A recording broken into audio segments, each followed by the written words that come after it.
All right, thanks for tuning in. Thanks for continuing to watch. If you're new, again, I encourage you to go to the introduction. All links to all sections of this book review is in the bottom. You are watching a book review of The Affirmative Action Hoax by Stephen Farron. This is section 4, Employment.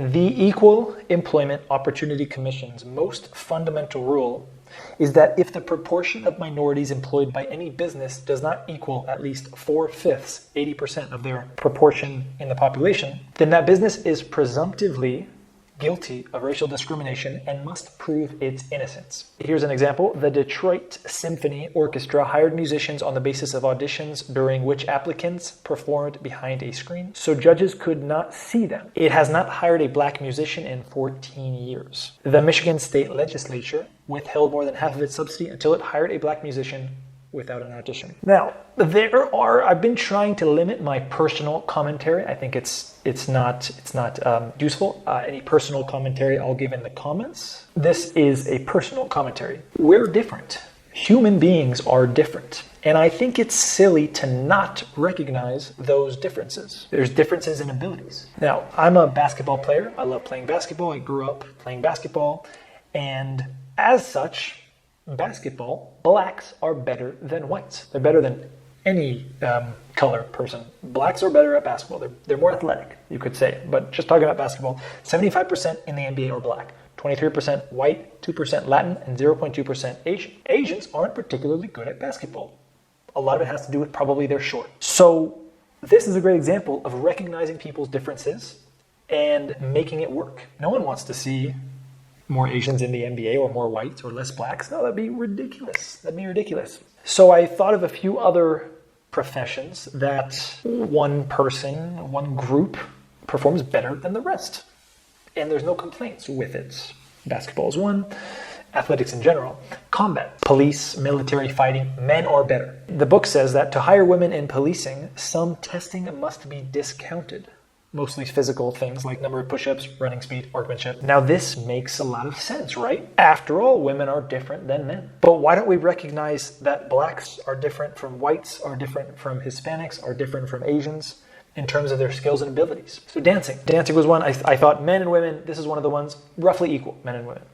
Veterinarians, 95% white. I had no idea. Writers and authors are also highly white. Now, I couldn't find an occupation overwhelmingly dominated by Asians. Originally, I thought dentists, but that seems to be not correct. Anyone who knows an occupation overwhelmingly dominated by Asians, let me know in the comments. Now, lawyers are only 5% black. In America, blacks make up around 15% of the population. Now, this next part is from cheatsheet.com. For example, men tend to have much higher tolerance for noise than women, which may make them more suited for jobs like construction work. Women are documented to have better finger dexterity, which may make them better at dentists or bank tellers. Men commit more crimes than women. Okay, but there's roughly 50-50 split of men and women on this earth in America. So should we be aiming for 50-50 in terms of incarcerations? Of course not. Medical doctors, in terms of employment, specifically medical doctors is important because medicine should be accepting the absolute best in all cases as its direct life-death decision. So the result of admitting passing unqualified doctors leads to death, as was documented in the example in the introduction. And again, personally, I'd argue it's the same for policing. The so-called bad apples are probably, I would guess, the ones that are not as qualified. But because, again, the qualifications have been lowered so much that the bad apples get in now. And by the way, some professions just can't have bad apples, right? Pilots, police, a few other professions. Minority doctors get disciplined more than any other, including minorities, doctors from abroad. Medical certifying exams have been made so easy to pass for the purpose of passing more minorities, claims the author,